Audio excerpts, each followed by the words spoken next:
everyone, I'm filling in for Jess. I'm Fran. Welcome back to IGN's E3 live show.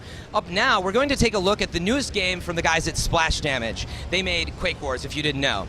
So get ready for an all-out urban war in Brink. With us is Paul Wedgwood. Thanks for being here.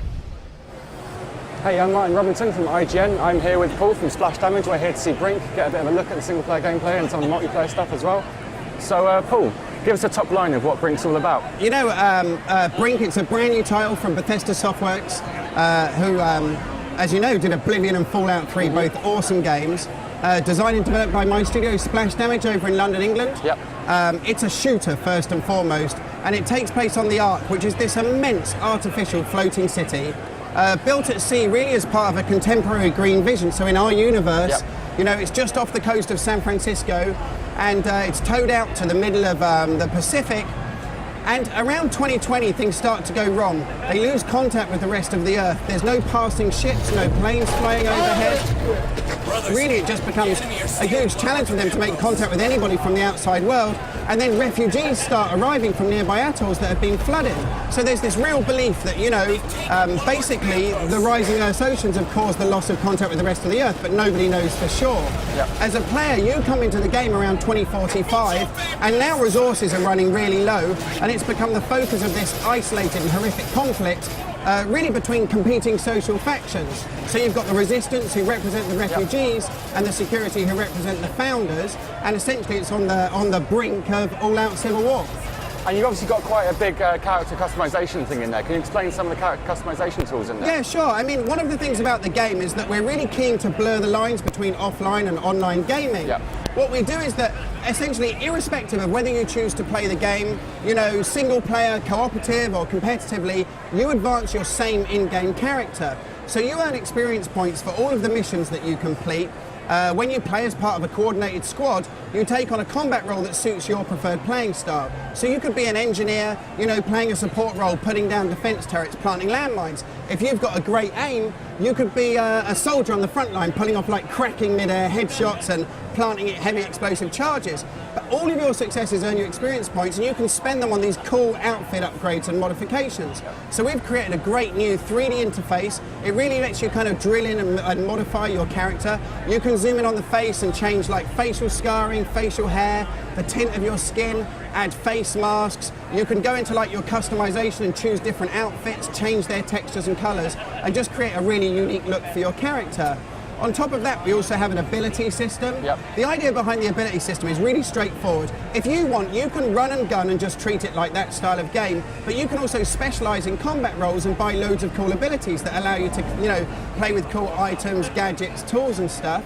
And then on top of that, we also have a new weapon modification system. And the goal behind this is straightforward. You should be able to drill in on any useful component of a weapon and add scopes, red dot sights, you know, stick silencers on it, maybe things like muzzle brakes that reduce the spread, add a front grip so it doesn't recoil as much, maybe even add a magazine so you can have extended magazines for the hardcore, you know, that like to use like burst fire mode down the middle of the scope, or things like big John Dillinger style drum magazines for people like my dad who really just spray and pray.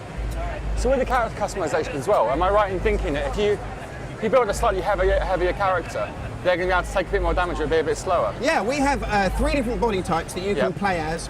You can be a big guy who's less agile, but he's able to use half a dozen really unique weapons, big miniguns, grenade launchers, that kind of thing. You can play as a medium body type who's able to make use of a new movement system that we call SMART, and he has a good general range of assault rifles, submachine guns and pistols. And then we have the skinny body type who essentially can parkour, and that guy can only use submachine guns because he's really light. You mentioned SMART just then. That's part. I've seen that in motion before. That's kind of the way you move around, the quite dynamic way you move around levels. Yeah, I mean, essentially SMART, what it does, it stands for smooth movement across random terrain. And the goal behind it really was quite straightforward. You know, we've been making shooters for about 10 years, and we've always been frustrated by those artificial constraints. You know, the notion that you walk up to a table, and because it's 2 inches too high, you can't jump up on top of that table. Or you want to slide under it, and you can't.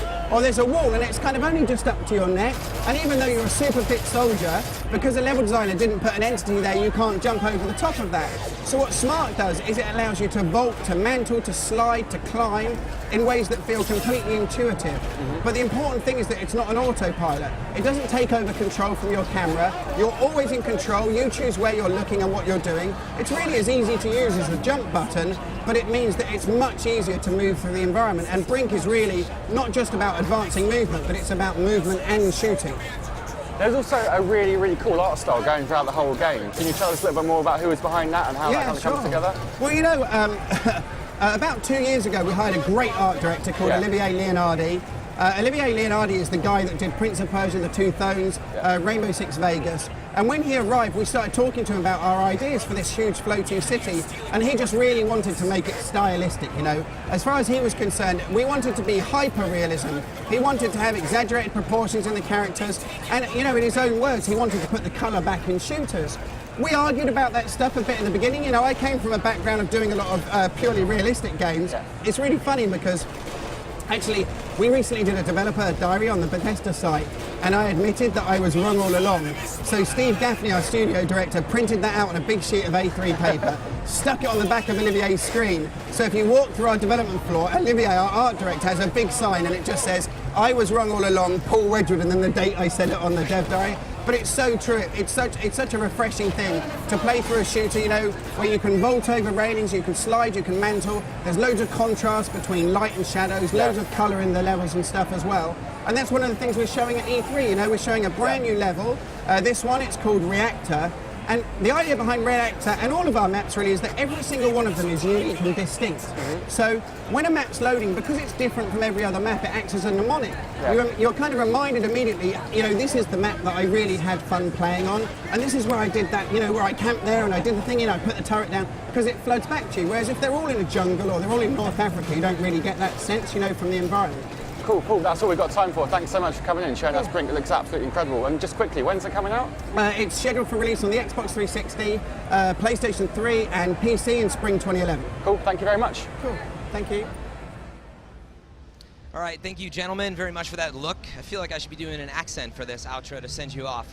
Remember, everyone watching, if you have any thoughts, any suggestions, send them our way by following us on Twitter at IGN. We're also on Facebook. Hashtag us at IGN Live, and we'd love to hear what you have to say. Next up, we're going to join the hunt, so to speak, with The Hunted. So we'll see you back here soon.